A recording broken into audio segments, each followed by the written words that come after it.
사랑의 주님, 나를 위해 십자가 달려 죽으셨고 나를 위해, 우리를 위해 다시 부활하셨습니다.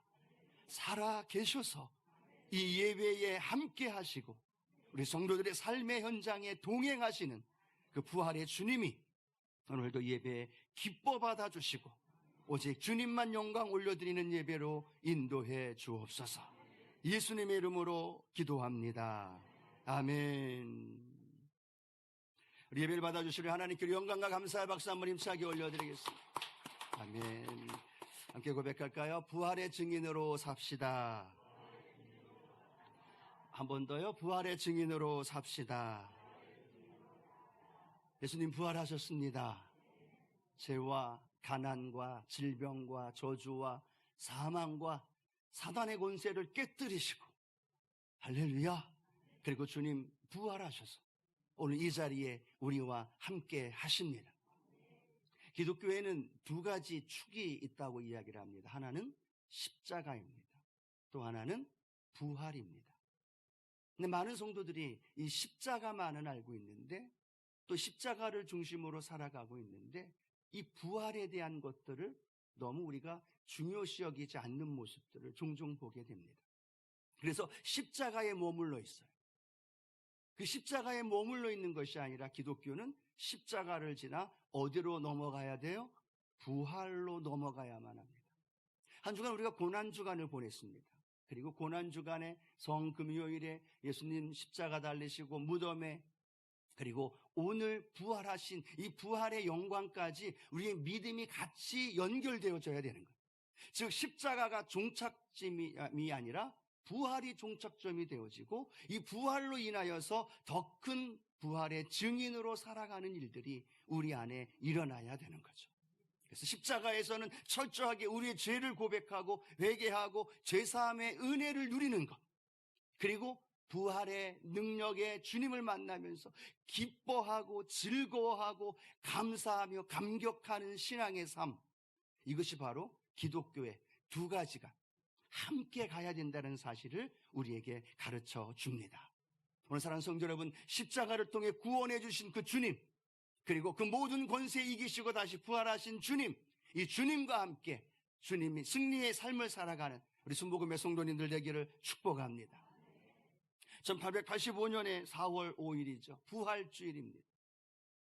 소망이라고는 찾아볼 수 없는 가난과 질병과 고통 속에 찌들어 있었던 조선 땅에 선교사 2명이 발을 딛습니다. 아펜셀러, 언더우드 선교사입니다. 그분들이 언제 이 조선 땅에 발을 디뎠느냐? 부활의 아침입니다. 부활의 영광과 부활의 찬란한 그리스도의 복음을 가지고 이 땅에 발을 디뎠는데 이 땅을 바라볼 때에는 소망이 하나도 없는 거예요. 가난과 질병으로 찌들어 있는 그 땅을 바라봅니다. 그들이 미국에 그 보고를 올리는 글에 봐도 아무런 소망이 없는 이 조선 땅이라는 그 상황을 설명합니다. 그런데 놀라운 건 130여 년이 지난 지금 그 가난과 질병으로 찌들었던 조선 땅이 이렇게 부강한 나라로, 이렇게 번영한 나라로 선교 대국으로 하나님이 세우시고 그 놀라운 은혜를 이 땅 가운데 부어주신 줄로 믿습니다. 그들이 어떤 복음을 가지고 왔습니까? 부활의 소망의 복음을 가지고 왔습니다. 예수님이 절망이, 슬픔이, 질병에서 극복하시고 이기신 그 주님이 그들과 함께 이 땅을 밟았을 때 놀라운 부강함, 번영함이 이루어졌던 것처럼 오늘 이 예배를 통해서 그 부활의 주님의 능력과 그 영광이 우리 성도님들 가운데 함께하기를 축복합니다. 어느 때보다도 이 부활의 소식이 중요한 걸 느끼느냐 하면 지금이 코로나19의 시대 아닙니까? 이 암담한 시대, 이 불확실한 시대, 불안과 두려움 속에 살아가는 시대에 놀라운 건 그래도 우리가 이렇게 모여서 20%라도 예배를 드릴 수 있다는 사실. 할렐루야. 우리 함께 모여 예배 드릴 수 있고, 그렇지 못한 분들이 온라인으로, 그리고 또 각자의 삶에서 예배 드리며 이 부활의 주님을 찬양할 텐데 한 번 더 우리 부활하신 주님께 우리 영광과 감사의 박수 한번 힘차게 올려드립니다. 예배를 받아주신 그 하나님 앞에 할렐루야. 첫 번째로 오늘 본문 말씀을 중심으로 부활의 증인으로 살아가는 우리의 삶에 알아야 할 것은 우리의 현실의 문제라는 겁니다. 오늘 본문에 보면 우리가 잘 아는 엠마오로 내려가는 제자들의 모습이 보여집니다. 그토록 예수님과 함께 갈릴리 바다를, 그리고 수많은 기적과 이사를 함께 행했던 제자들, 또 주님을 따랐던 많은 사람들이 있었습니다. 그들을 주님으로 인하여서 유대가 구원받고 또 정치적으로도 회복될 거라고 생각했지만, 그 예수님은 그들의 눈앞에서 벌거벗겨졌고, 그들의 눈앞에서 온몸이 피투성이가 되었고, 그들이 보는 눈앞에서 처참하게 십자가에서 죽음을 당하였습니다. 많은 제자들은 충격을 받았습니다. 이게 아닌데, 이거는 각본에 없던 건데, 이분이야말로 메시아고, 이분이야말로 선지자 중에 선지자고 우리를 구원할 분인데 라는 그 마음 가운데 있었던 그들이 예수 그리스도의 십자가의 죽음 앞에 그들은 모든 것을 잃어버렸습니다. 꿈도 잃어버리고, 이상도 잃어버리고, 예수님에게 갖고 있었던 소망의 모든 것도 다 잃어버리게 됩니다. 예루살렘에 머물 이유가 없었습니다. 그래서 이 엠마오로 내려가는 두 제자, 이들은 그들의 고향 땅을 향해 내려가는 슬픈 기색을 띠고 절망과 불안과 낙심을 가득 찬 모습으로 그들의 고향인 엠마오로 내려가고 있는 모습을 발견합니다. 그런데 그들에게는 바로 몇 시간 전에 들려졌던 소문이 있었습니다. 그건 어떤 소식이냐 하면 예수 그리스도의 무덤이 빈 무덤이다라는 이야기입니다. 여인들이 천사들로부터 이야기를 들었고, 그 무덤이 빈 무덤이 되었다는 이야기를 듣게 됩니다. 그리고 몇몇 제자들이 가서 직접 그 빈 무덤을 확인하고, 확인한 것들을 다시 그들 가운데 들려주면서 예수님의 무덤이 비었다라는 이야기까지 그 엠마오 두 제자에게는 들려졌던 상황입니다. 그럼에도 불구하고 그들은 실망과 절망 속에서 엠마오로 내려가고 있는 모습을 발견합니다. 예수님이 무덤이 비어있는 건 상관없습니다. 예수님이 그들 앞에서 처참하게 죽었던 것, 그것 하나가 그들에게는 현실의 벽이 너무나도 컸기 때문에 그들의 마음속에 소망도 그리고 희망도 간직할 수 없이 그저 고향 땅으로 내려가는 그러한 암담한 제자들의 모습을 발견합니다. 뿐만 아니라 예수님의 다른 제자들도 동일하게 다시 갈릴리로, 다시 예전에 그들이 살던 땅으로 돌아갔던 모습들을 우리는 성경을 통하여 발견하게 됩니다. 혹시 코로나19를 지내면서 오늘 이 부활절 예배를 드리는 저와 여러분의 현실은 어떨까요? 지난 주간 고난주간을 보냈고, 오늘 우리가 부활의 날에 하나님 앞에 예배를 드리면서도 혹시 이들처럼 현실의 벽 때문에, 예수님이 십자가에 달려 돌아가신 일 때문에, 그리고 우리 앞에 들려지는 부활의 메시지가 들려지고 부활에 대한 이야기가 내 귀에 들려진다 할지라도 현실의 벽이 너무 커서 내 앞에 닥친 코로나19로의 그 사업의 절망 속에 있는 모습, 질병의 고통 속에 있는 모습, 내게 걷고 있는 아픔과 상한 마음 때문에 혹시나 절망하고 낙심하고 있지 않습니까? 앞에서 목사님은 예수님 부활하셨습니다 얘기하지만 내 마음엔 아무런 감동이 없고, 예수님 부활이라는 말이 종교적인 알무로, 지식으로 지금 내 마음속에 그냥 그렇게 들려오고 있는 분이 혹시 계시지 않습니까? 내 삶은 내 삶이고 예수님이 부활한 건 부활한 거야 라고 내 믿음과 삶을 동떨어지게 혹시 갖고 계신 분 계시지 않습니까? 엠마오 두 제자는 분명히 들었습니다. 예수님의 무덤이 비었다고, 예수님이 다시 살아난 것 같다는 이야기를 들었습니다. 아니, 그때만 들은 것이 아니라 예수님 십자가 달려 돌아가시기 전에도 예수님을 통해 들었던 이야기가 있었습니다. 그럼에도 그들 앞에 있는 현실은 너무너무 컸습니다. 주님의 무덤이 비어있지만 그 무덤 비어있는 것이 주님의 부활하심과 연결할 수 없었습니다. 그 상황을 보았다고 이야기하는 제자들의 이야기도 전혀 들리지 않았습니다. 왜? 현실의 절망이 너무 컸기 때문에. 코로나19를 통하여 겪는 수많은 아픔과 절망의 순간들이 혹시 이 부활의 날에도 우리의 마음을 누르고 있지 않습니까?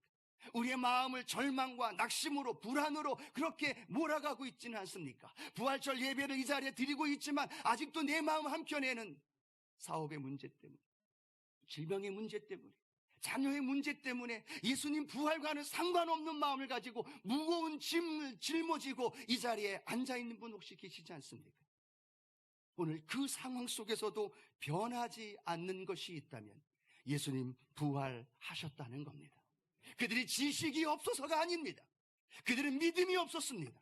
부활하신 거에 대한 믿음이 없었습니다. 그 믿음을 잃어버리자 그들 마음속에는 현실이 산과 같이 다가왔고, 그 현실 때문에 믿음을 잃어버리고, 그 현실 때문에 그들이 알고 있었던 복음조차도 힘을 잃어버리는 연약한 모습을 우리는 발견하게 됩니다. 혹시 내 모습이 아닌지, 예수님 부활했습니다 라고 말하지만 순간 문제가 다가오고, 순간 욱하는 상황이 다가오고, 순간 사업에 어려움이 다가오면 예수님 부활하심을 잊어버리고 그 현실 때문에 전전긍긍하고 낙심하며 절망하며 살아가는 분 혹시 계시지 않습니까? 마르틴 루터가 종교개혁을 일으킬 때마다 그가 외쳤던 말이 있습니다. 예수님 부활하셨습니다. 예수님 부활하셨습니다. 절망 앞에, 권력 앞에, 그가 혼자 힘으로 할 수 없는 한계 앞에 쓰러지고 넘어질 때마다 이 마르틴 루터는 외쳤습니다. 예수님 부활하셨다. 예수님 부활하셨다. 그 부활하신 그 놀라운 말씀이, 그 믿음이 생겨날 때 그는 현실을 돌파하고 종교개혁을 일으키며 복음의 구원의 역사를 이루신 줄로 믿습니다. 두 번째, 오늘 우리가 기억할 것은 부활의 능력으로 찾아오신 예수님을 우리는 기억해야만 합니다. 슬픈 기색으로 안방으로 내려가고 있는 두 제자. 그런데 어떤 낯선 청년 한 명이 그들과 함께하기 시작합니다. 그리고 무슨 일로 그렇게 슬퍼하느냐, 무슨 일로 그렇게 얼굴이 그렇게 절망에 가득 차 있느냐라는 질문을 하게 됩니다.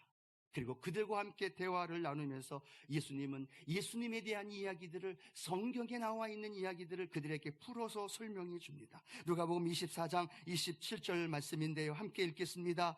이에 모세와 모든 선지자의 글로 시작하여 모든 성경에 쓴 바 자기에 관한 것을 자세히 설명하니라. 예수님은 함께 그들과 걸어가면서 그들에게 예수 그리스도에 대한 이야기들을 설명해 줍니다. 선지자들에게 예언되었던 메시아, 십자가에 달려 죽을 것에 대한, 그리고 다시 부활하실 것에 대한 메시지를 그들에게 풀어서 설명해주고 또 말씀을 전해줍니다. 그런데 안타까운 건 성경은 이렇게 말씀합니다. 누가복음 24장 31절에 그들의 눈이 밝아져 그인 줄 알아보더니 예수는 그들에게 보이지 아니하시는지라.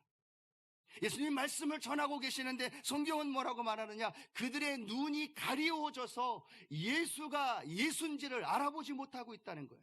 옆에서 말씀을 풀어 설명해주는 그가 예수라는 사실을 알지 못하는 거예요. 그렇게 예수님을 따라다녔는데, 그렇게 예수님 말씀 한마디에 위로와 소망을 얻었는데, 그 예수님이 부활하셔서 그 제자들과 함께 하고 있는데, 함께 걸어가고 있는데 그 예수님을 알지 못하고 있는, 그리고 그들의 눈이 가려져 있는 연약한 모습을 발견하게 됩니다. 그리고 예수님은 그들과 함께 식사를 하시고 그들과 함께 대화를 나누시면서 그들에게 눈이 띄어지는 역사가 일어납니다. 그들의 눈이 띄어지자 그들이 예수를 알아보게 되어지죠. 그러나 그 예수는 그 자리에 안 계신 말씀이 성경을 통하여 우리에게 나타나고 있습니다. 혹시 사랑하는 성도 여러분, 주님이 우리와 동행하고 계시는데 내 눈이 가리워져서 주님을 보고 있지 못하고 있는 분 계시지 않습니까? 예수님 부활하셨습니다 라고 고백하면서 그 주님과 동행하면서 함께 살아가야 되는데 내 눈이 가리워져 있어요. 부활의 소식을 전하고 있는데 내 귀가 닫혀져 있어요. 예수님 부활하셨습니다 라고 말씀하시는데 내 마음이 닫혀져 있어요. 딴 사람에게 들려지는 이야기예요. 하나의 지식으로만 들려지는 이야기예요. 아니요, 예수님 부활하신 이 메시지가 오늘 함께 예배드리는 저와 여러분의 마음에 그 주님의 능력의 말씀으로 함께하기를 축복합니다. 예수님을 믿는 것, 이 자리에 함께 예배드리는 것도 중요합니다. 그런데 매 순간마다 우리의 영의 눈이 뜨여져야만 합니다. 영의 눈이 뜨여져야만 합니다. 현실 때문에 우리의 눈이 닫혀져 있을 때가 있어요. 내 질병 때문에 우리의 영적인 눈이 가로막혀 있을 때가 있어요. 죄악으로 말미암아 우리의 눈이, 우리의 마음이, 우리의 귀가 닫혀져 있다면, 사랑하는 성도 여러분, 우리의 눈이 오늘 열려지는 은혜가 있게 되기를 소원합니다. 내가 아무리 해도 안 열려져요. 부활하신 주님이 찾아오셔서 내 안에 오셔서 내 말씀이 들려질 때, 주님의 말씀이 들려질 때, 주님이 함께 하심을 내가 경험하게 될 때 우리의 눈이 뜨여지게 되고 이 자리에 부활하신 주님으로 함께 하시는 놀라운 역사가 일어나게 될 줄로 믿습니다. 내 눈이 뜨여져야만 주님을 보는 거예요. 내 마음이 열려져야만 절망의 자리에 부활하신 주님이 함께 한다는 사실을 내가 발견하게 되어지는 거예요. 그리고 그 부활하신 주님과 함께 넉넉히 우리의 삶을 이기게 되는 그런 우리 순복음의 성도님들 되기를 축복합니다. 예수님은 나사로가 병들어 죽게 되었다는 이야기를 듣고 바로 나사로에게 가지 않습니다. 며칠 뒤에 갑니다. 그리고 나사로가 죽은 것을 확인한 뒤에 예수님은 그들 집에 찾아가서 그들과 함께 합니다. 마르다도 울며 통곡하고 마리아도 울며 통곡하며 온 장례 절차 속에서 모든 사람들이 통곡하며 슬피 울고 있습니다. 그때 주님이 그 마리아와 마르다에게 이렇게 말씀하죠. 요한복음 11장 40절 말씀 이렇게 말씀합니다. 예수께서 이르시되 내 말이 내가 믿으면 하나님의 영광을 보리라 하지 아니하였느냐 하시니. 주님이 그들에게 말씀합니다. 내가 지금 온 것은, 내가 나사로가 죽기 전에 와서 그 나사로의 병을 치료해 주지 않은 것은 너희로 말미암아 믿게 하려 함이니라. 그리고 죽은 뒤에 와서 그 나사로의 누이들과 대화를 나누면서 주님 말씀합니다. 내 말이 내가 믿으면 하나님의 영광을 보리라. 내가 믿으면 하나님의 영광을 본다는 거예요. 그 하나님의 영광은 뭘까요? 나사로가 다시 살아나는 역사입니다.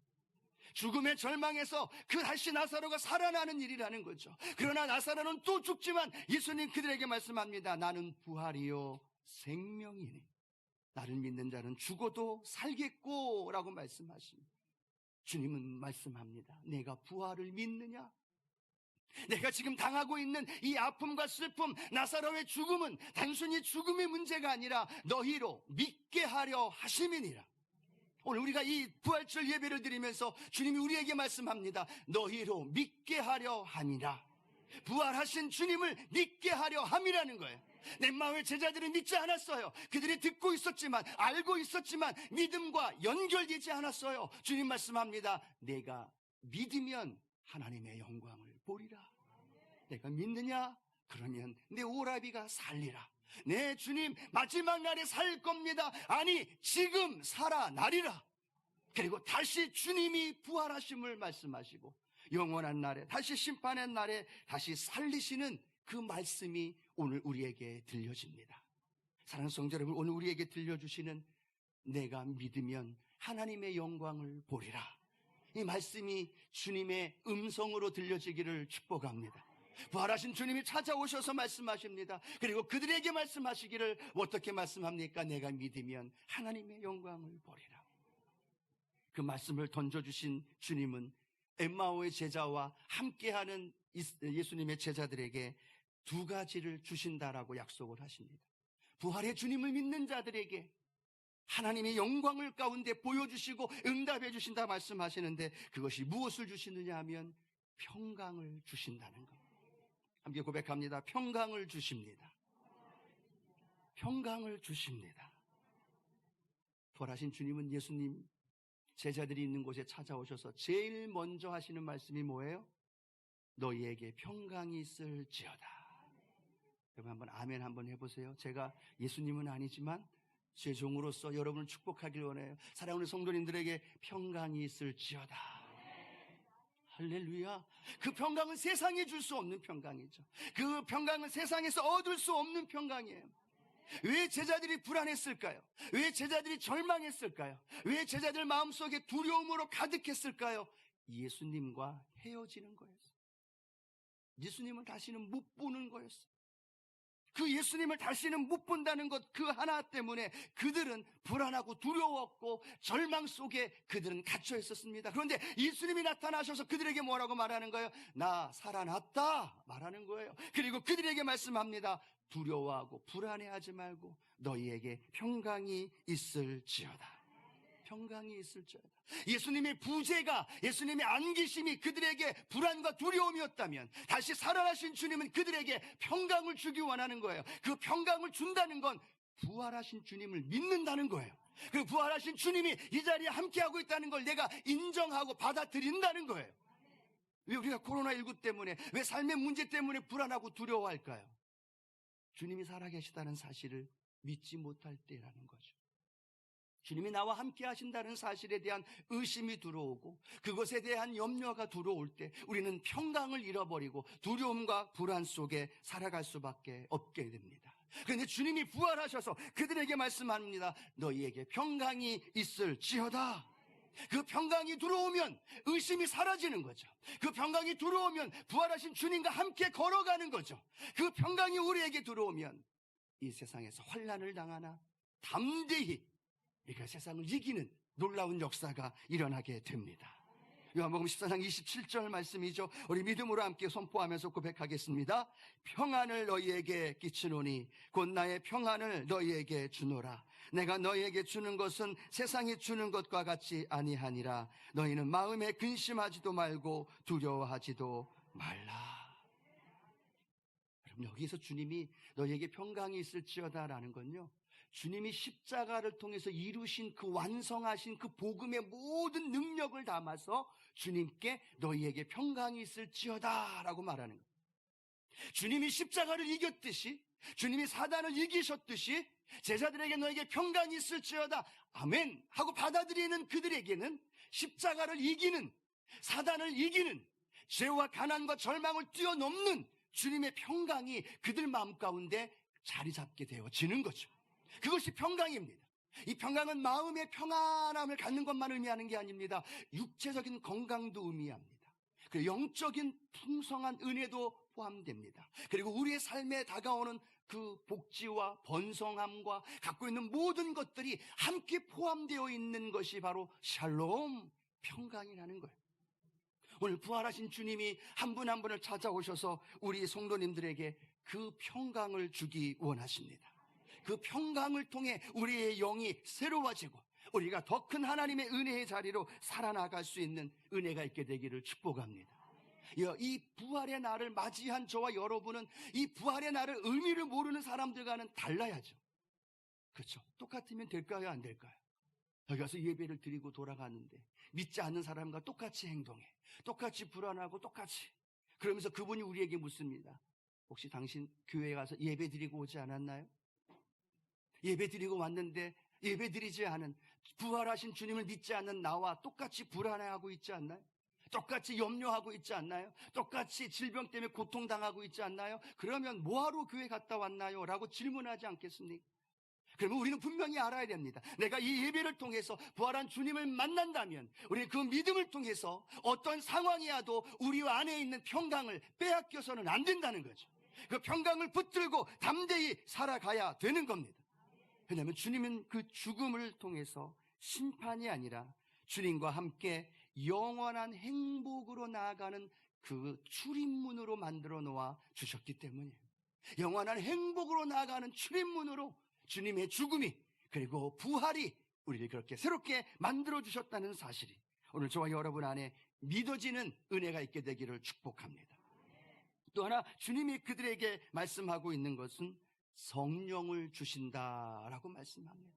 함께 고백합니다. 성령을 받으라. 평강을 주셨습니다. 근데 그 평강이 자꾸만 잃어버려요. 환난이 오고 문제가 오고 옆에서 누가 한마디 툭 이야기하면, 어떤 조건과 상황이 되면 이 평강을 와르르 무너뜨리고 그 안에 잠재되어 있는 분노와 그 안에 잠재되어 있는 것들이 폭발한다는 거죠. 그런데 이 평강을 유지하며 살아갈 수 있는 은혜가 뭐냐? 예수님은 제자들을 잘 알고 있었거든요. 뿐만 아니라 예수님은 저도 알고 계시고 예수님은 여러분들도 알고 계시다는 거예요. 무엇을 알고 계실까요? 우리 힘으로 안 된다는 걸 알고 계시는 거예요.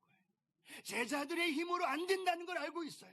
저의 힘으로 안 된다는 걸 알고 계셔요. 그래서 주님은 뭐라고 말씀합니까? 너의 힘으로는 안 되지만 성령의 능력으로는 가능하다는 거예요. 성령의 능력으로는 평강을 유지할 수 있다는 거예요. 성령의 능력으로는 부활의 믿음으로 세상을 이긴다는 거예요. 그래서 주님은 그들에게 성령을 받아라.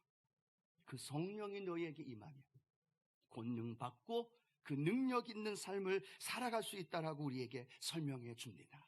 그래서 누가복음 24장 49절 주님이 또다시 제자들에게 강조하면서 선포하고 계시죠. 함께 읽겠습니다.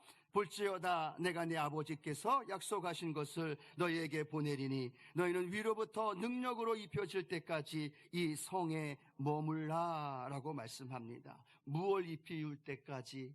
성령의 능력이 입히어질 때까지. 주님은 아셨습니다. 죽음 무덤 가운데 있는 자신을 부활시키신 분이 성령의 능력이라는 것을 알고 있었습니다. 그 성령의 능력이 죽음에서 부활하심을 알고 있었기 때문에 그 주님은 제자들에게 동일하게 말씀합니다. 위로부터 성령의 능력을 입히올 때까지 아무것도 하지 말아라. 성령의 능력을 받고 그 능력으로 너희는 살아가게 되어질 때 그 성령께서 놀라운 능력으로 우리를 인도해 주신다는 겁니다. 오늘 사랑하는 성도 여러분, 오늘 부활하신 주님이 저와 여러분을 향하여 말씀합니다. 성령을 받으라. 주님이 가심이 우리에게는 유익이라고 말씀하시죠. 그건 성령님이 우리 안에 오셔서 시간과 공간과 환경을 초월하면서 우리 가운데 함께하는 거죠. 부활하신 주님은요, 제자들과 잠깐밖에 있지 못합니다. 그런데 성령이 오시면 영원히 함께하는 거예요. 성령이 오시면 내 옆이 아니라 내 안에 함께 하시는 거예요. 성령이 오시면 능력 있는 삶으로 살아가게 되어지는 거죠. 그게 언제 그 말씀을 그 제자들에게 하시느냐? 부활하신 주님이, 그 능력을 맛보신 주님이 제자들에게 말씀합니다. 오늘 사랑하는 남대문 성전 성도님들에게 축복합니다. 성령을 받아야만 합니다. 받아도 되고 안 받아도 되는 것이 아니라 부활하신 주님이 우리에게 주시는 그 성령의 능력을 받은 저와 여러분 되기를 축복합니다. 그러면 세 번째, 우리는 증인의 삶을 살아가게 되어집니다. 부활의 증인으로 살아가게 됩니다. 엠마오로 내려가던 그 제자들은 예수님이 함께 하신다는 사실, 예수님 하신 말씀을 듣고 마음이 뜨거웠던 것들을 경험하게 됩니다. 그런데 예수님은 이미 사라지신 거예요. 너무 안타깝습니다. 그 예수님께 더 말씀을 듣고 싶고 그 예수님으로부터 그 말씀을 전해 듣고 싶은데 예수님은 안 계신 거예요. 그런데 놀라운 건 엠마오로 내려가던 제자들의 발걸음이 다시 예루살렘으로 바뀌어지더라는 거예요. 엠마오는 그들의 과거의 모습, 주님을 만나기 전에 옛 습관, 내 모습, 내 방법대로 살아가던 그 장소의 모습이 엠마오예요. 근데 그들은 발걸음을 멈추고 어디를 향하여 발걸음을 걷게 됩니까? 예루살렘으로. 지금도 예루살렘엔 로마 병정들의 칼과 창이 있었습니다. 지금도 로마 병정들이 예수님과 따랐던 함께했던 사람들을 잡아 옥에 가두는 일이 벌어지는 곳이 예루살렘이에요. 그럼에도 불구하고 평안하고 나태하고 예수님 몰랐던 엠마오로 가던 그 제자는 예수님을 만나게 되고 그 안에서 불붙듯 일어나는 은혜를 경험하니까 그는 발걸음을, 엠마오로 가던 발걸음을 예루살렘으로 가는 발걸음으로 바꾼 줄로 믿습니다. 그 마음속에 뜨거움이 생긴 거예요. 긴장감이 넘치는 예루살렘으로 가는 거예요. 생명의 위험이 느껴지긴 하지만, 내가 여러 가지 불편한 부분이 있어지지만, 내가 머물고 내가 함께 해야 하는 곳은 엠마오가 아니라 예루살렘이에요. 여러분 지금 어디에 머물고 계시나요? 엠마오에 머물고 계시지 않나요? 주님이 부활하셔서 나와 함께 하시고 부활의 능력으로 함께 하시는데도 아직도 눈이 가려워져서 아직도 내 삶의 형편과 상황 때문에 엠마오로 내려가고 있지 않나요? 아니면 벌써 엠마오로 내려가서 주저앉아 있지 않나요? 주님은 부활하셨는데, 주님은 나와 함께 하면서 성령의 능력으로 평강을 주시는데, 오늘 우리가 하여야 할 일은 이제는 부활의 증인이 되어지는 삶을 살아야 된다는 겁니다. 엠마오로 가던 내 발걸음이 다시 예루살렘으로 돌아와서 제자들과 만납니다. 그리고 제자들에게 자신에게 있었던 일을 전하기 시작합니다. 그리고 담대하게 나아가서 그들이 복음의 능력을 전파하는 사람들로 바뀌어집니다. 그들을 주님은 찾아가셔서 누가복음 24장 46절 47절 함께 읽겠습니다. 또 이르시되 이같이 그리스도가 고난을 받고 제3일에 죽은 자 가운데서 살아날 것과 또 그의 이름으로 제사함을 받게 하는 회개가 예루살렘에서 시작하여 모든 족속에게 전파될 것이 기록되었으니, 제자들에게 설명해 주는 겁니다. 예수님이 십자가 달려 죽으신 것, 다시 살아나신 것, 그 이름을 믿고 회개하는 자들에게 구원을 주시는 것, 이것을 예수님은 설명하셨고, 그 놀라운 은혜가 예루살렘에서부터 시작해서 땅끝까지 모든 족속에게 전파된다는 것을 설명하는 거예요. 그런데 여기에서 중요한 건 뭐냐면 그 다음 절입니다. 누가복음 24장 48절. 같이 한번 우리 스크린 보시면서 고백할까요? 함께 고백합니다. 너희는 이 모든 일의 증인이라. 한 번 더 읽겠습니다. 너희는 이 모든 일의 증인이라. 여러분, 예수님이 십자가 달려 돌아가신 것 믿으십니까? 그리고 그 죄와 사망 권세 이기시고 부활하신 것 믿으십니까? 그리고 그 이름을 믿을 때 죄사함을 얻고 하나님의 자녀가 되는 것 믿으십니까? 여러분, 그 사실을 믿는다면 부활하신 주님이 오늘 우리에게 오셔서 이렇게 말씀하는 거예요. 너희는 이 모든 일의 증인이라. 다른 사람들은 인정하지 않아요. 다른 사람들은 받아들이지 않아요. 그런데 그 제자들에게, 오늘 함께 예배드리는 저와 여러분에게 주님 말씀합니다. 너희는 이 모든 일의 증인이니라. 증인이라는 거예요. 그리고 그 증인된 제자들은 담대히 나아가 부활하신 주님을 전했고 3,000명, 5,000명 수많은 사람들이 주께로 돌아왔습니다. 그들은 입만 열면 예수님 부활했다는 이야기를 했어요. 입만 열면 예수님 다시 살아났다는 이야기했어요. 쇼크였고 충격이었어요. 그리고 그들은 직접 예수님을 봤어요. 다니는 곳곳마다 주님을 인정하지 않는 자들에게 예수님 부활했다고 전했고, 놀라운 것은 부활의 메시지가 순교를 당하고 고난과 핍박을 당하는 삶의 자리에도 절대로 포기하지 않고 복음을 전하며 순교하며 다시 사신 주님처럼 자신도 다시 살 것이다라는 믿음을 가지고 담대히 증인의 삶을 살았던 것 믿으시기 바랍니다. 그게 제자들의 모습이었다면 오늘 우리가 그 삶을 살아야만 합니다.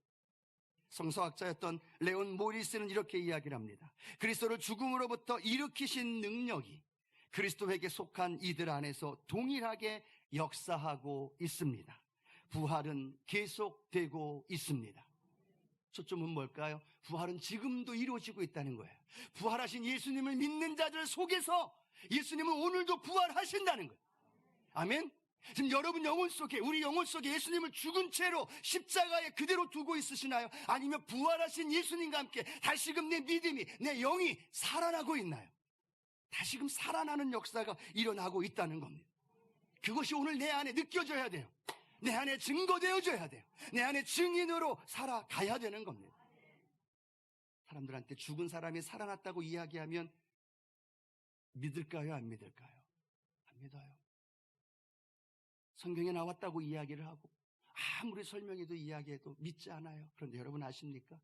어떨 때 믿느냐 하면 예수님이 부활했다는 사실을 믿는 내가 그 부활한 사실을 믿는 것처럼 살아갈 때 그들이 주님이 살아났다는 걸 믿는다는 거예요. 주님이 부활했습니다라고 말하는데 내 삶은 부활과는 전혀 상관없는 삶을 살아. 예수님 다시 살아나셨어요 라고 말하는데 내 삶은 절망과 현실 속에 눌려서 고통 속에 살아가고 있어. 그 모습 보면서 사람들은 예수님 부활했나? 저 모습 보면 예수님 부활한 것 아니야 라고 이야기를 하지 않나요? 똑같이 힘든 상황임에도, 똑같이 절망의 상황에도 예수님 부활한 걸 믿는 우리들 안에는 예수님 부활이 또 오늘도 다시 일어나는 거예요. 그래서 그 안에서 예수님 부활하신 것이 증명되어지고 다시금 새롭게 고백되어질 때 세상은 이야기합니다. 예수님 부활하셨다. 아, 예수님 부활했나 봐. 저 사람 보면, 저 앞집에 보면, 저 사람 보면 정말 예수님 부활한 것 같아요. 그것이 바로 우리 크리스찬들이 우리가 살아가야 할 은혜예요. 그것이 바로 사랑으로 섬기면서 사랑으로 믿음의 길을 걸어가면서 우리의 인생에 부활하신 주님의 증인되어지는 삶으로 살아가기를 축복합니다. 여기에서 예수님 부활했습니다 할렐루야 박수치고 떡 먹고 과일 먹고 여기서 끝나면 무슨 의미가 있습니까? 예수님의 부활은 여기서 끝나는 것이 아니라 우리가 나가면서부터 시작되는 거예요. 예수님 부활은 우리의 삶의 자리부터 새롭게 시작되어지는 거예요. 믿지 않는 자들 앞에서 내 영이 살고 부활하신 주님의 나 안에서 다시금 살아나는 걸 경험하면서 그들을 사랑으로 섬길 때, 그들을 헌신하고 돌봐주고 복음의 능력을 가지고 끌어안아줄 때, 그때 우리는 부활의 증인이 될 수 있고 그곳에 부활하신 능력이 우리의 삶을 통해 충만하게 임하게 될 줄로 믿습니다.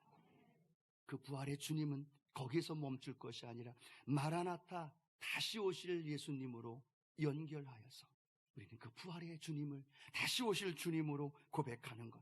요한계시록 22장 20절이죠. 우리 함께 한 번 더 읽어보겠습니다. 이것들을 증언하신 이가 이르시되 내가 진실로 속히 오리라 하시거늘 아멘. 주 예수여 오시옵소서. 마라나타, 마라나타. 이 고백이 우리의 고백이 되길 원합니다. 부활의 생명이 오늘 내 안에 다시금 용서듬 솟치고 그 부활의 주님을 다시 만날 그날을 마라나타, 아멘, 주 예수여 어서 오시옵소서. 그 고백으로 증인된 삶을 살아가게 될 때 오늘 저와 여러분의 부활의 증인으로 담대히 믿음의 길을 걸어가게 될 줄로 믿습니다. 우리 같이 한번 말씀을 생각하면서 하나님 앞에 찬양했으면 좋겠습니다. 우리 함께 부를 찬양은요, 영광의 주님 찬양하세. 조금 박자가 빠르긴 한데요, 그래도 우리 성도님들쯤이면 이 박자 충분히 가능할 것 같아요. 손뼉 치시면서 우리 영광의 주님 찬양하세요. 우리 힘차게 하나님 앞에 우리 찬양 올려드리겠습니다. 그리고 이 주님의 은혜가 오늘 우리 안에서 함께하기를 소원합니다. 영광의 주님 찬양하세. 영광의 주님 찬양하세. 모든 영광 능력 찬송 예수님께. 영광의 주님 아멘 주님 찬양하세. 주의 백성 모두 함께 찬양. 두 손을 높이 들고 두 손을 높이 들고 주 이름 찬양. 존귀와 영광 모두 주 예수님께. 영광의 주님 찬양하세. 영광의 주님 찬양하세. 죽으시고 부활하신 만왕의 왕. 우리 한 번 더 찬양할 텐데요, 이 찬양 모르는 분 계시나요? 다 들어보셨죠? 예, 부활하신 주님, 이 자리에 계신 주님께 우리 찬양하면서 눕히는 거예요. 제가 좀 이렇게 굳어 있어서 그러시는 거죠? 여러분들 같이 굳어 계신 것 같다. 우리 그 자리에서 한번 일어나 보실까요? 불편하지 않으시면 부활하신 주님께 한 번 더 영광의 주님 찬양하세요. 우리 힘차게 손끝이며 마음껏 그 주님을 찬양하길 원합니다. 아멘. 영광의 주님 찬양하세. 영광의 주님 찬양하세. 모든 영광 능력 찬송 예수님께. 아멘. 영광의 주님 찬양합시다. 영광의 주님 찬양하세. 주의 백성 모두 함께 찬양하세. 두 손을 높이 들고 두 손을 높이 들고 주 이름 찬양. 존귀와 영광 모두 주 예수님께. 영광의 주님 찬양하세. 죽으시고 부활하신 두 손을 높이 들고 두 손을 높이 들고 주 이름 찬양. 존귀와 영광 모두 주 예수님께. 아멘. 이 영광의 주님 찬양하세. 죽으시고 부활하신 마라. 죽으시고 부활하신 죽으시고 부활하신 한 번 더. 죽으시고 부활하신 죽으시고 부활하신 만왕의 왕. 우리 두 손을 높이 들고 한번 기도하십시다. 하나님, 그 부활의 주님이 지식이 아니라 내 믿음이 없어서가 아니라 하나님, 오늘 내가 그 부활의 주님을 만나게 도와주시고 내 영의 눈이 뜨여지게 도와주시고 너희에게 평강이 있을지어다. 성령을 받으라. 그리고 부활의 증인이 되어라. 우리에게 말씀하신 그 말씀 붙들고 그 삶을 살아가게 하옵소서. 작년의 부활절이 아니라 오늘 새롭게 내 영 속에서 살아나는 그 부활의 능력이 내 영혼 안에 일어나게 하여 주옵소서. 우리 남대문 성전 안에 일어나게 하여 주옵소서. 우리의 인생 가운데 증거되게 해달라고 우리 주여 삼창하고 통성으로 기도합니다. 주여 주여 주여. 할렐루야. 주신 아버지